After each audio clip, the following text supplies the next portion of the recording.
My name is Reverend Shanna Stites, and I'm the senior minister here at Community Christian Church.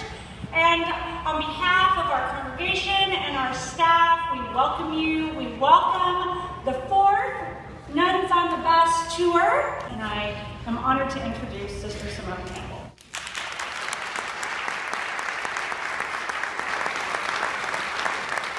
We're here on the bus on day two of what's a 2-week trip. And I have to tell you that already we have seen and heard we've heard amazing stories, we've been amazing places, and we're so excited to be here tonight because you're our second town hall. Our second town hall where, unlike what the politicians usually do, this is about all of us doing some work together to create the common good. And to create the common good, I'd like to introduce to you my commons. Come on up, y'all. These are my fellow nuns on the bus.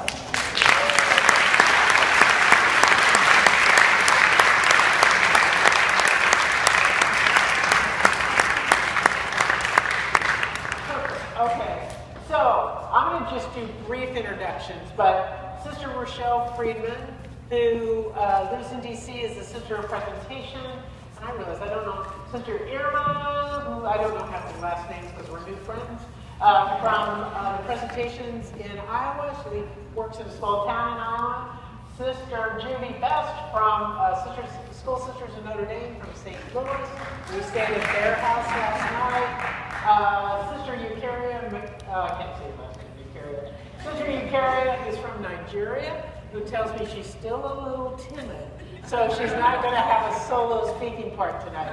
But she promises me tomorrow night she will. So if you want to see that, come on over to Topeka.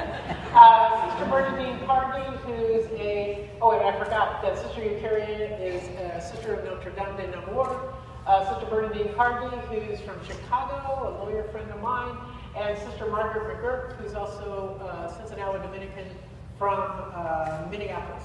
So this is my class.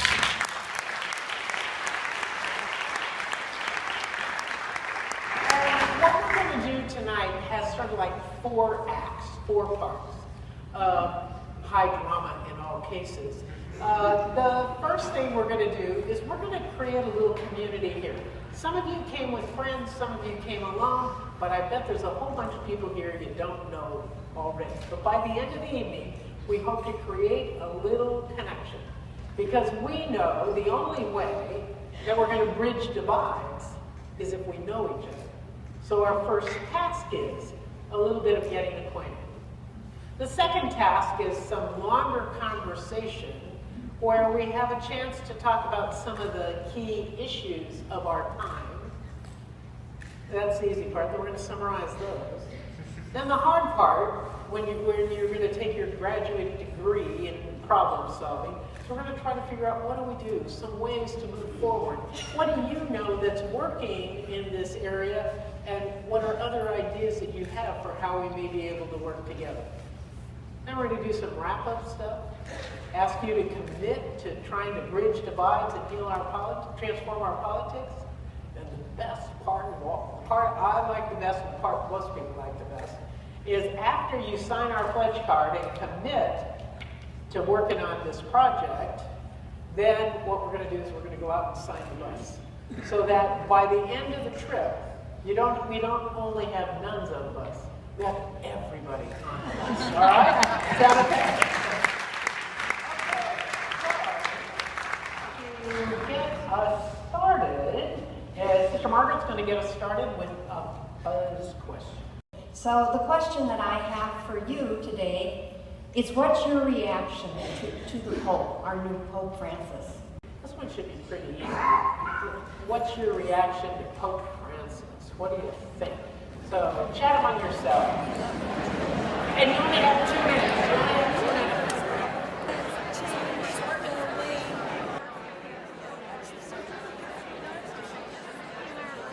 Good for you. I didn't know if you were still there. Oh, good.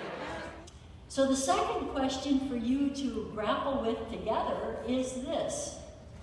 Who in your family do you find it most difficult called To Talk With About Political Things and Why. You have 2 minutes. You have 2 minutes. Was a letter that Ronald Reagan wrote among 14 billion such letters to guys who sent in money he had framed and put on his wall. I said, is this what I can expect from a farm boy from Missouri? Your question, I can tell you're enjoying the questions. When did you first become aware of politics? What was the situation?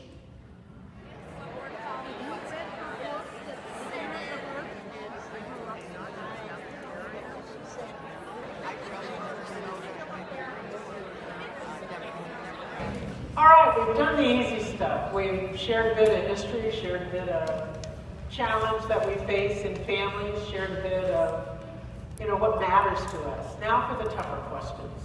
We're going to have 10 minutes to buzz about this, but what we're looking for here is what are the challenges and divides that you have in this area? The challenges and the divides. And you can probably make a really long list. But what we're looking for is what do you think are at the heart of some of the struggles in this area? What's going on? The deeper questions. And then what we're going to do is we're going to make a list of the common ones here. And we've got a couple of microphones up here and you'll be asked to come up. Or if you're, as they say, differently able and can't quite make it down here, we'll bring one to you. But we want to get it out. And then after we do that, what we're going to do is how do we move forward? What can we do to heal the reality? Okay, is that clear? So the question for now is, what are the challenges and the divides that you're facing here in the Kansas City area? Challenges and divides. We encountered a few of them today, so I'm eager to hear how you see it. So you have 10 minutes. Thank you. So you don't have that sense of community. And if you have somebody that has anger issues, it's easier for them to be violent towards somebody they don't know than it is for somebody they do know. Now, let's hear what are some of these challenges and divides that we're facing. And our microphones are attached, so rather than run them around, we need folks to come down. Somebody can get us started. And just give us one or two. You don't have to give us, 433 that your group came up with, but, just one or two to get us started. We want to deal with the racial divide. We feel like that's been kept going, especially when you look at places like Truth, east of Truth and west of Truth and other areas. We want to look at education, how we need to keep up. We have some schools that aren't accredited and other schools that are just like really doing it. Diversity is really just an issue. How do you mean? Diversity in general, even with women, people of different ages. We've got a lot of young people getting catered to much more than some older people when everybody's looking for a job these days. And last but not least, second to last but not least, we have wages. We feel like there needs to be something addressed about wages, but we really do want to just help everything by taking all the billionaires and sending them into outer space. The first thing our group said was poverty, and that's abundantly clear in our city. We also talked about the number of vacant, boarded up houses in our city. Some of that's caused by gentrification, and because of that, the price of renting has gone up considerably. So those were a couple of our key things. We also talked a lot about the violence that exists in the city, caused by the number of guns and a whole lot of other issues. And we pointed out that 12 children under the age of 16 have died this year in violence in this city. We suffer in Kansas City from many of the same ills that affect the nation.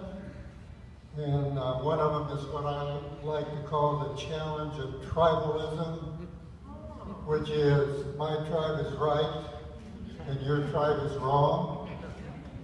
And if the truth gets in the way, then the truth is wrong. Truth says it's truth or Truth, T-R-U-T-H. Okay. So it doesn't make much difference what science says about climate change. People deny it.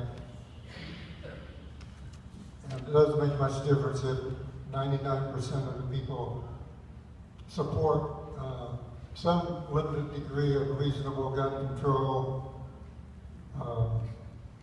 Okay, don't go to solutions, but I got the idea about the truth. Okay. We talked a lot about tribalism too, and what we said was there's so much ignorance in Kansas City that we don't even know each other. This is an amazingly divided metro. We got east and west of Truth. We got east and west of the state line. We got north and south of the river. We got Wyandotte County and Johnson County. And it's very easy to, spend your life at the Starbucks at 103rd and not know what's going on just 5 miles away. First of all, yes, I live in Kansas City, Kansas, and I can tell you, yes, it's very different from Kansas City, Missouri. But what our group talked a lot about is just how, again, the segregation, how a lot of us are just really unaware of minority communities, what the needs are, homelessness, poverty, and really what it comes down to is fear. Fear of somebody who is different than ourselves and not being able to break down those barriers. That's exactly what our group was going to bring here this evening, the idea of fear dividing us all. And we would like to challenge each and every one of you to make a decision tonight to donate 1 hour of your time and talent and love and care. And okay, you're getting the solution. You're in the advanced class, so hold on for the next part.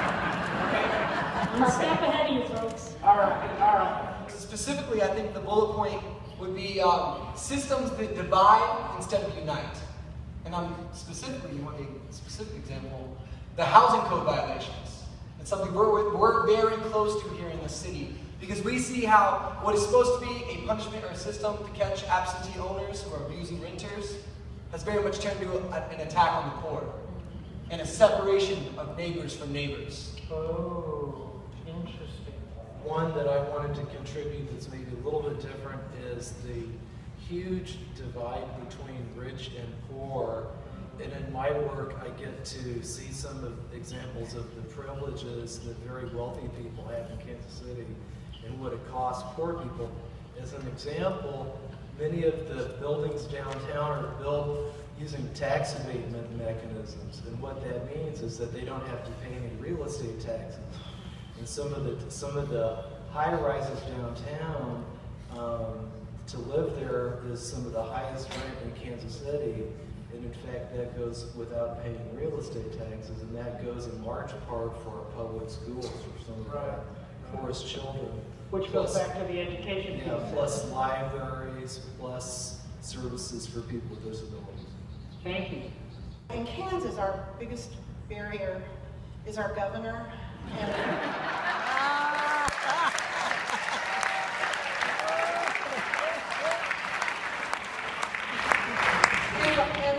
And Chris Kobach, and behind all that are a lot of the issues that we've already talked about. Fear. We were talking about how we've noticed that people used to want to know what other people experienced and and people wanted information. Now people seem to not want it. They're inside themselves. It's the whole. I think it's bigger than fear. There's just a whole lot of polarizing. Yeah. And that just gets toxic. Yeah. Good point. I have a quick good news, bad news story. Oh, not good news yet. Hold on, good news. Bad news first. This is the miserable time. The bad news is you cannot come to Kansas City without being aware that this is one of the cities in the nation that is building nuclear weapons. We are building 80% of all the non-nuclear component parts that go into the U.S. nuclear weapons arsenals. We have pledged now to spend up to $1 trillion to improve and modernize our nuclear weapons. Okay. No one, okay, can I give you the good news? Just quickly, there is a very strong local peace group working to make this visible in Kansas City. Okay, all right, this is our segue to the next section. Well, we've got a lot of problems, right? But I think Tom says that there are some good news stories here. The Jerusalem Farms, was it? Jerusalem Farms is got some good news here. Another group had some good news bubbling out. So now let's take 10 minutes in your groups and talk about, okay, this is the reality, and there's a lot of unanimity about this, a lot of agreement, a lot of worry about the racial divide, the consequent education, unaccredited, divisive, tax issues. We've got a lot of issues around poverty, wages, housing, violence. I've got this thing about violence that if the Article 2 of the Constitution means you can carry a concealed weapon, the only thing you can carry is a concealed musket, because that's all they had when they wrote the Constitution. So that's my approach to this thing.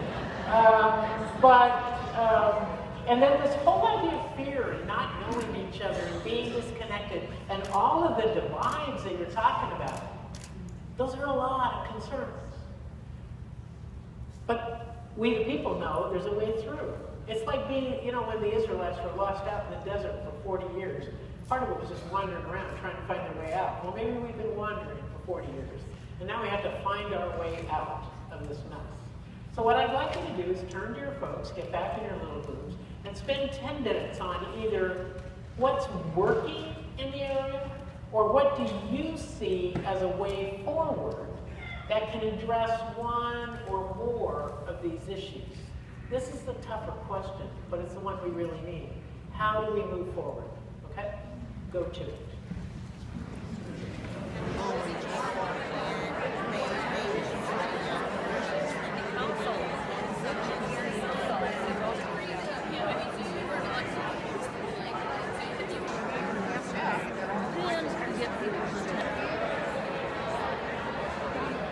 So come on down, make yourselves at home.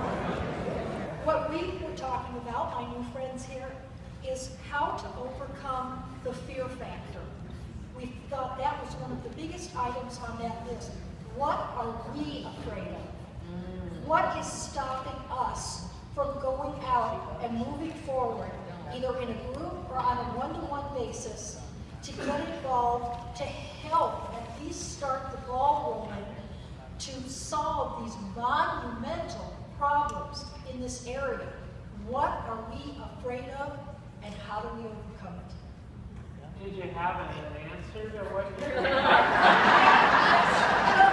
Anyway, this is something that we have to get straight in our own heads, is that we just have to get out and do it. Because it's easy to sit back and say, I'm just one person, I can't do this alone. Well, you're not doing it alone. One person talks to one person, that person talks to someone else or to two people, or you get involved in a group where maybe you never had a presence before, and it's just getting out of that comfort zone. It's a nice thing, we said, to give money to a project, and that's important because projects need money, but projects also need bodies, they need energy, they need ideas, and just step outside the comfort zone. Perfect, because I think that's what that's saying kind of summarily is beyond individualism. That we need to move beyond our own individualism where we're just content. Our group came up with one idea of kind of capitalizing or improving public relations, if you will, as far as we were talking about the Syrian refugees and that one image that made a big difference in people's hearts, as far as that picture of that little boy that got killed. And so anyway, that, you know, people's hearts were kind of hardened before that one image told the full story, and suddenly people started opening their doors and their boundaries, literally.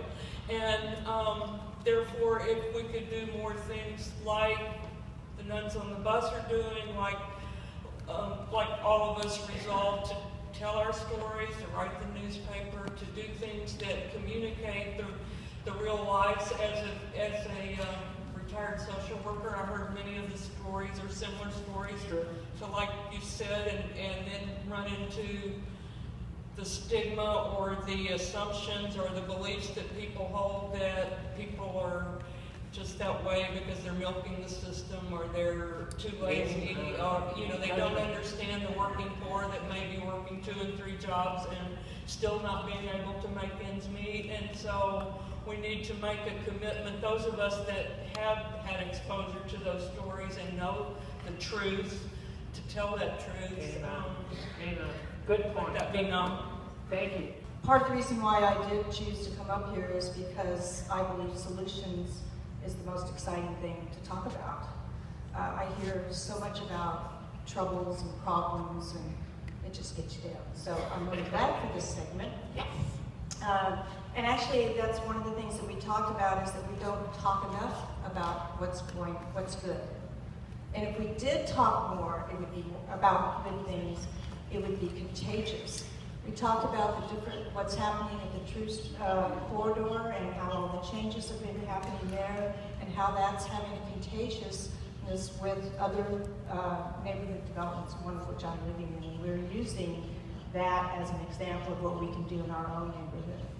So that's one of the things that we can do more, I think, as a solution, is talk more to people that you don't know, one-on-one, in groups, whatever way you want to do it, but talk about what is good going on, and that will happen, that will make a change.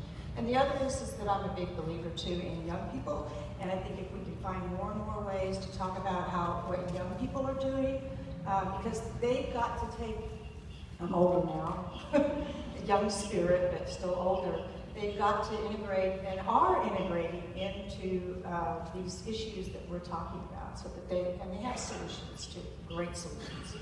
So that's my thing. Fabulous. Thank you very much. One of the solutions that we talked about was education and how powerful it is.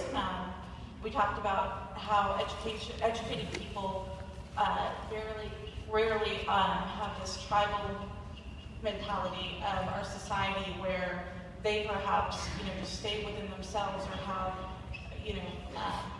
we talked about how we have an educated governor in Kansas, intellectually, but maybe not emotionally. And as a Kansan, I might even argue against it intellectually sometimes.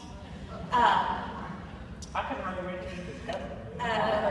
And then on a micro level of that education, we also discussed a program being used in Utah right now where children are learning with a language immersion program starting in kindergarten, and how that is changing the way people think and changing the way kids learn, and how their society, it's having other impacts on their society in some of the areas that we discussed where our problems are here in Kansas City.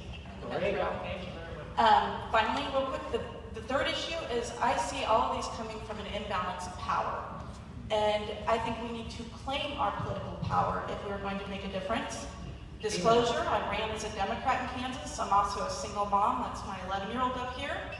And narrowly lost a House seat last year. I'm also the vice president of the Women's Political Caucus. And I lobbied for the National Organization for Women in Kansas under Sam Brownback's first year. So, with that said, I have seen what happens when we don't have a voice at the table, and that's that we find ourselves on the menu. So we're not only underrepresented, but we are misrepresented. And we need to, I'm finishing up, I'm sorry. That's all right. But we need to claim our political power. We need to run for office. If we don't like the ideas coming out of the people at the table and they will not listen to us, we need to find people to run, and we need to get behind them and support them. It's boots on the ground, and there's plenty of feet here that can do some walking. We were agreeing with the last person about running for office. And not only that, but you can volunteer, you can approach your representative, your senator, you can write letters. That when you engage with them, it makes it hard for them to ignore you. We were also saying that you have to be intentional about starting conversations and building community. And some of the ways that this is being done right now is like with the community gardens. Data shows that community gardens actually build community awareness.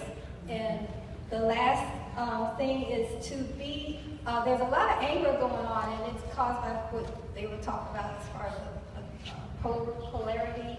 But if we realize that anger is out there, we can diffuse it. You know, you don't have to buy into it. You know, you can understand, I'm not going with that, and present a more peaceful dialogue. And I think you might be surprised at what a difference and what an impact that can make. We have 20 homes on our block, and my wife and I are the second oldest people on the block, and we live amongst a bunch of younger kids with babies, younger kids whose parents aren't even as old as we are, but frequently at night we congregate on our front yard and have conversation, drinks, etc. We keep a block roster that's on an 8.5 by 11, has every house listed, the people in the house, the email, the phone, etc., etc. And it's a terrific block. And we've got so many friends that know us that say, whoa, we love to live on this block. Amen. And it is a small, close-knit community, and I mean, if other blocks were like that, we have block parties where we block it off, we have events that we join together. 200 people are going to move to your block. 68th Street. All right. Pope Francis' new encyclical, Care for Our Common Home, he says, one of his bullet points is that nothing is indifferent to us. Nothing is indifferent to us, meaning everything is our responsibility. Amen. So it's not your responsibility to call the city on your neighbor for their gutter hanging. It's your responsibility to go to their door and ask them what their needs are and to be there about them. One of the positive things that I see is a solution in Kansas City that's already in process. There's a lot of coalition building, a lot of alliances here. We have the Troost Alliance, we have the Missouri Reentry Program team of various agencies and organizations that partner with probation and parole. So I think a lot of coalition building and people who are operating in their little orbits, just kind of orbiting around on their own. Look for each other, find things that you can hop onto, and look for the coalitions and the alliances in the city, because there are quite a few and they're functioning pretty well, and they're helping people, especially people in poverty. So look for the alliances and the coalition building of not just your neighbors and your friends, but organizations. Look for these alliances and come together as a group, because I think we can have a more powerful voice to approach our system entities if we're a powerful alliance of people as opposed to just voices in the wilderness. Our church and several other churches are part of an organization called More Squared. This church is as well, and they're looking at how they More Squared, M-O-R-E with a little squared. Oh. And what we do is we're working on a lot of peace and justice issues, specifically around the Kansas City area, dealing with things like education, economics, racial inequality. Right now, we're working on a project where we're actually bringing interracial training into the churches. So we're doing specific training for that within various churches. So fabulous. An organization, faith-based. More squared. I love it. That's fantastic. What we're going to do is in each of the 13 cities that we're going to, we're doing the same thing. And so at the end of our tour, we're going to be able to pull together what are the commonalities and what are the different regional differences or area differences, and be able to put it up on our website and say, Kansas City, we heard this. St. Louis, we heard that, but where there's the commonality across all of our whole trip, it's this. I will tell you that one of the big commonalities, I mean, there's a number of commonalities: race, education, wages, violence. Tribalism is a new way of saying this, and I think it showed up yesterday. And fears came up yesterday in St. Louis in a very diverse audience like this. And so I think there is the bubbling up of some beginning to see where we the people stand and try to, where the foundations are to build the bridges. Because that's what we have to do. We cannot be satisfied with this. These always go so fast.